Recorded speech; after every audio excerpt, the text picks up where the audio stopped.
श्री कृष्ण के वाहन गरुड़ देव, इन्हें घमंड हो गया था कि इनके जितना तीव्र गति से कोई नहीं उड़ सकता।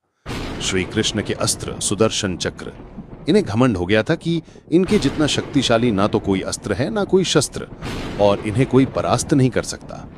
श्री कृष्ण की दूसरी पत्नी सत्यभामा, सत्यभामा खुद को श्री कृष्ण की सबसे सुंदर और सर्वश्रेष्ठ पत्नी समझती थी। तब श्री कृष्ण एक लीला रचते हैं। गरुड़ से कहते हैं कि जाओ और हनुमान जी जहां कहीं भी हों उनसे जाकर कहो कि भगवान राम ने आपको याद किया है और उन्हें साथ में ले खड़ाओ। और सुदर्शन चक्र से कहते हैं कि तुम महल के द्वार पर पहरा दो और मेरी अनुमति के बिना किसी को अंदर मत आने देना, चाहे फिर वो कोई भी हो।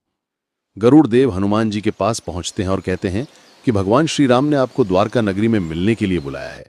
ये बात सुनते ही हनुमान जी एक छलांग में द्वारका पहुंच जाते हैं। द्वार पर उन्हें सुदर्शन चक्र मिलते हैं और कहते हैं, भगवान की आज्ञा के बिना मैं तुम्हें अंदर नहीं जाने दूंगा। हनुमान जी कहते हैं, प्रभु मेरी प्रतीक्षा कर रहे हैं, उनसे मिलने से मुझे कोई नहीं रोक सकता, और सुदर्शन चक्र को पकड़ के अपने मुख में रख लेते हैं। हनुमान जी को देखते ही कृष्ण हनुमान जी को राम अवतार में दर्शन देते हैं।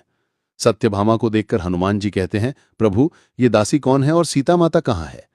तभी वहां रुक्मिणी जी आती हैं और हनुमान उन्हें सीता मां पुकारकर चरण स्पर्श करते हैं। ये देखकर सत्यभामा चौंक जाती है।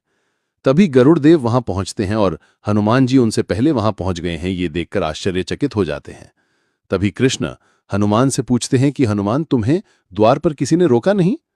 हनुमान जी कहते, रोका था प्रभु, लेकिन आपसे मिलने को विलंब हो रहा था इसलिए मैंने उसे मुख में रख लिया। फिर हनुमान जी सुदर्शन चक्र को मुख से बाहर निकालते हैं। श्री कृष्ण की इस लीला से इन सब का घमंड चूर चूर हो जाता है। बोलो हरे कृष्ण हरे राम फॉलो करिए।